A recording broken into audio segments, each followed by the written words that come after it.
Today I was able to see the birth of David and Goliath Ministries.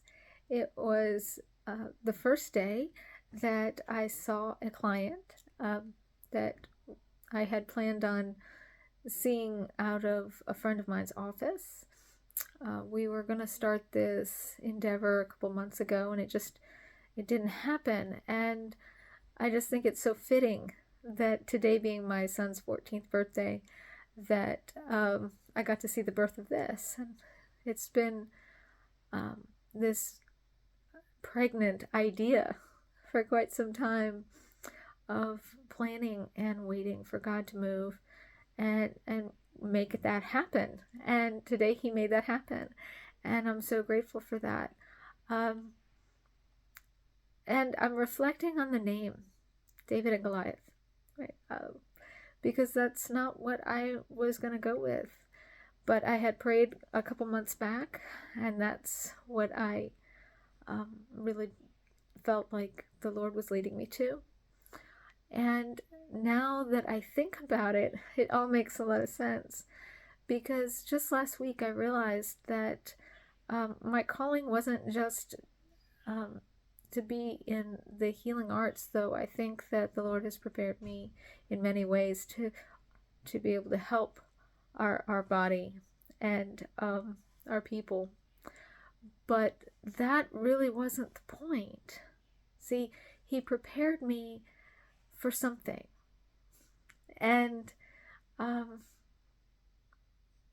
that was to fight giants. No, that was not by me. I'm not the one fighting the giant.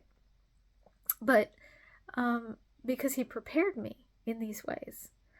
I was reading the story of David and Goliath earlier, and I realized that David was so bold because he had already faced a lion and a bear and knew that the Lord was going to deliver him.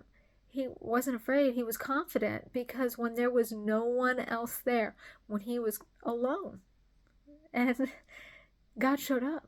Why wouldn't he show up then if that's what he was leading him to do? So he had this confidence because he realized, at least this is my opinion, that it was really God fighting the battle.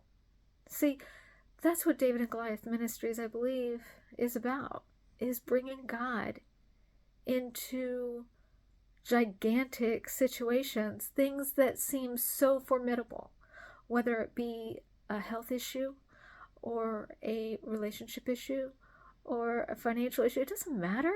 It doesn't matter what it is, because if God is brought into the situation, then amazing things are going to happen.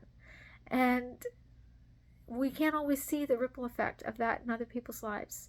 We can't always know that this one little thing that we did by bringing God into the situation, just by our presence, would change things in such a profound way.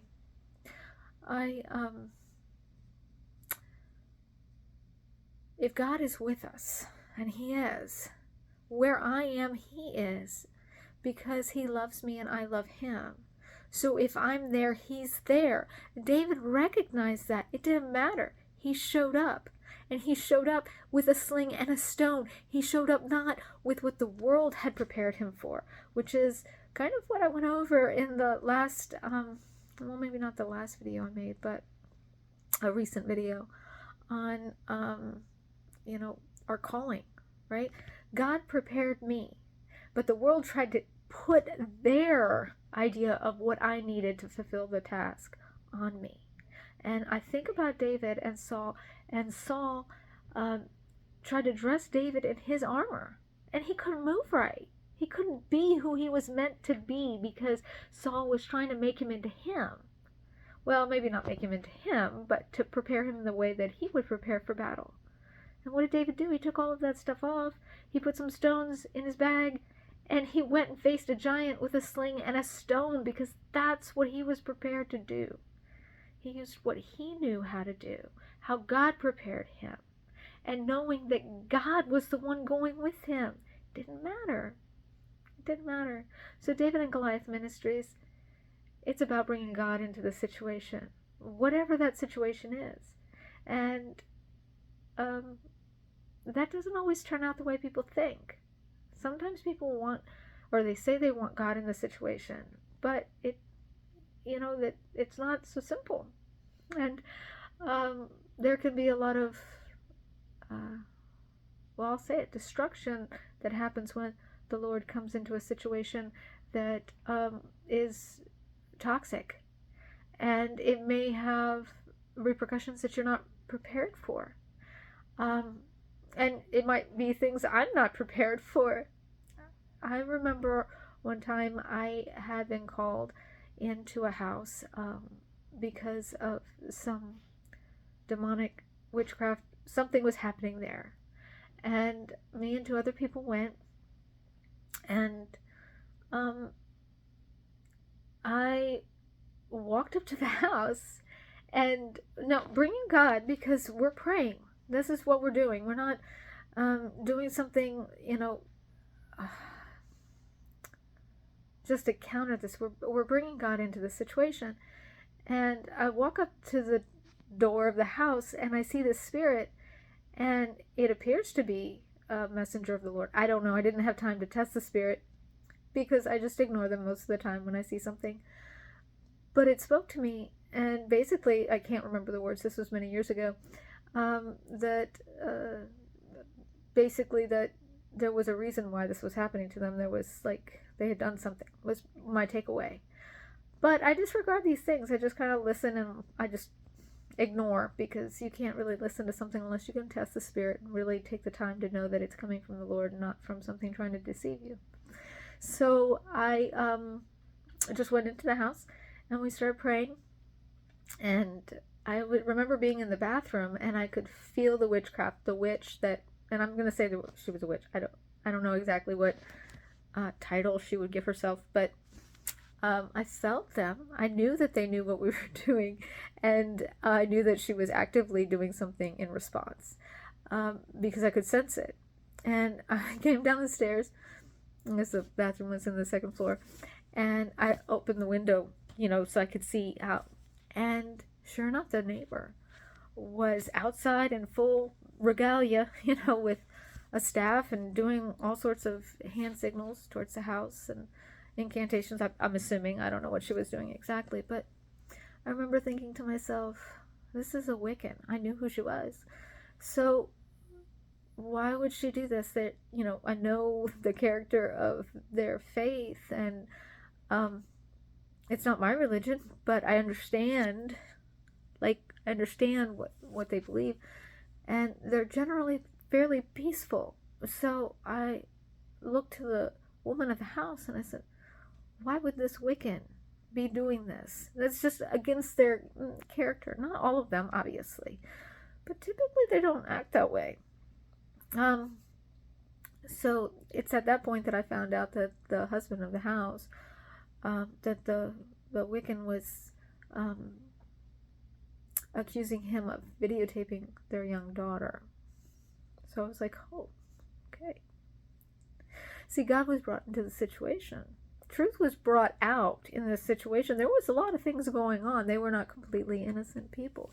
So sometimes people want to ask for God to be in a situation, but they don't always understand what they're asking. See, God will, He will fight giants for us, but He's not gonna be used. You can't just call in someone who is faithful and wield them like a sword against your enemies because you've manipulated them. I mean, I guess you can. I've been put in that situation many, many times. But God won't be put in that situation. He's going to bring truth into the situation. He's going to make things be revealed. And so David and Goliath Ministries isn't about fighting a giant just because somebody comes and says, oh, well, we have this problem. It's about bringing God into the situation. You have to really ask yourself this. Do you want Him in it? Do you really want Him in it? And I hope that you do. Good or bad. He's always going to have your best interest in heart. He's always going to try to be loving. And that's He wants to love us.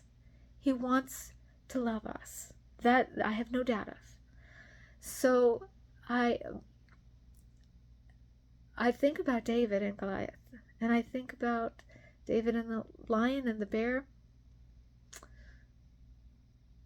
and it didn't matter what the problem was. God was there, and God was going to help. And that's all I can offer anyone. I can't do anything for you, but I'm going to show up. And I'm going to pray that God comes with me because I love him and he loves me. That's all I can ask for anybody. And when we recognize that he's coming in with us, we can be confident. We can face a giant knowing full well that he's with us, but not if we're going to put on the armor of Saul, but putting on the armor he gave us and prepared us for that very situation. That's all I can even hope to give, is his presence. But that is the most powerful thing I have to offer, is his presence. And really, what else is there? So I'm really excited that on this day I am able to give birth to this ministry, because he made it happen, and that it's the same day as my son's birth, and his name means the destroyer of peace, but also the proclaimer of peace. So, and it's so funny because isn't that what we do when we fight a giant? It destroys the peace of the enemy. People forget that bringing peace often requires destruction. Okay? It requires it in the thing that is keeping you from peace. And that is whatever the giant is. Did the Philistines have peace when David killed Goliath? No. He destroyed their peace. And he proclaimed the peace to Israel. And so I think it's just so fitting that this happened on my son's birthday, when his name means that. And even though that was 14 years ago today, that's still really neat for me to think about. And the timing, because God's timing is always perfect. The fact that all of these things just happened in a way that really was his design, right? So I just wanted to share that. I hope everyone has a great evening, and until next time.